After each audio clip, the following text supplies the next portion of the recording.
خواتین کے لیے ایک بہت بڑی خوشخبری ہے کہ اب وہ محرم کے بغیر حج پر جا سکتی ہیں۔ جی ہاں، ہم آپ کو بتانا چاہیں گے کہ 2023 میں بھی حج کے حوالے سے باقاعدہ طور پر سعودی حکومت نے خواتین کو جن کی عمر 50 سال سے زائد تھی ان کو محرم کے بغیر حج پہ آنے کی اجازت دی تھی، لیکن پاکستان نے اس پالیسی پر عمل درآمد نہیں کیا تھا۔ آج وفاقی مذہبی امور کے وزیر نے باقاعدہ طور پر یہ اعلان کیا ہے کہ حج 2024 کی پالیسی کو بناتے وقت اس بات کو یقینی بنایا جائے گا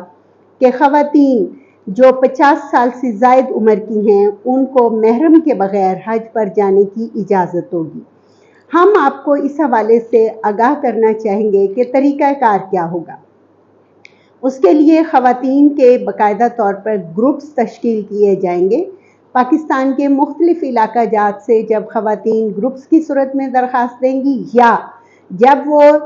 باقاعدہ طور پر گورنمنٹ کی حج اسکیم میں اپلائی کریں گی تو وہ خواتین جن کے ساتھ محرم نہیں ہوگا وہ ان کو باقاعدہ طور پر حکومت کی طرف سے یہ معاونت فراہم کی جائے گی اور ان خواتین کے گروپس بنائے جائیں گے۔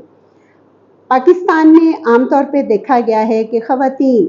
کھیتوں کھلیانوں میں کام کرتی ہیں یا سرکاری ملازمت کرتی ہیں یا انہیں والدین کی جائیداد سے جب حصہ ملتا ہے تو ان کی خواہش ہوتی ہے کہ وہ حج کا فریضہ ادا کریں، لیکن بعض دفعہ خواتین شادی نہ ہونے کی وجہ سے،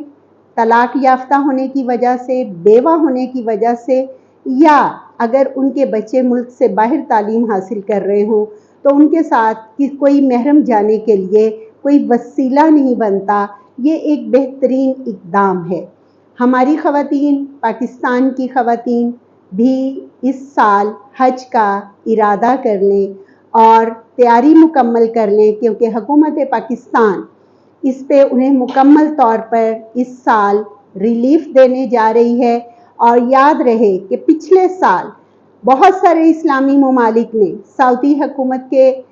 خواتین کے محرم کے بغیر حج پہ آنے کے اقدام کو سراہا اور اپنے اپنے ممالک سے خواتین کو بھیجا۔ یقیناً خواتین کو مختلف مقامات پر مشکلات کا سامنا ہوتا ہے، اس کے لیے ان کے ساتھ کسی کا ہونا ضروری ہے، تو اس کے لیے بہترین آپشن ہے کہ خواتین کے گروپس بنا کر درخواستیں دی جائیں، اور اس سے ہٹ کر کے اگر گورنمنٹ کی اسکیم کی طرف سے آپ اپلائی کر رہے ہیں یا پرائیویٹ اسکیم کی طرف سے تو انہیں اپنا سٹیٹس بتائیں تاکہ وہ اس کے مطابق آپ کو فیسیلیٹیٹ کر سکیں۔ دوسری میں ایک اہم بات کرنا چاہوں گی کہ حج کے فریضہ کی ادائیگی کے لیے جب آپ سفر حج کی طرف بڑھیں گے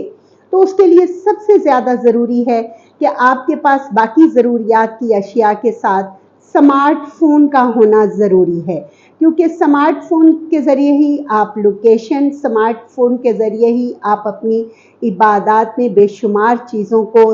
تلاش کر کے اس اقدام کو، اس فریضے کو ادا کر سکتے ہیں۔ تو میں خواتین سے گزارش کروں گی کہ حج کی تیاری کرتے وقت خاص طور پر سمارٹ فون کا استعمال، اگر خواتین کم پڑھی لکھی بھی ہیں تو اور وہ حج پہ جانے کا ارادہ رکھتی ہیں تو وہ سمارٹ فون کے استعمال کو یقینی بنائیں اور وہ ابھی سے اس حوالے سے تیاری کریں تاکہ ان کو وہاں پر مشکلات کا سامنا نہ ہو۔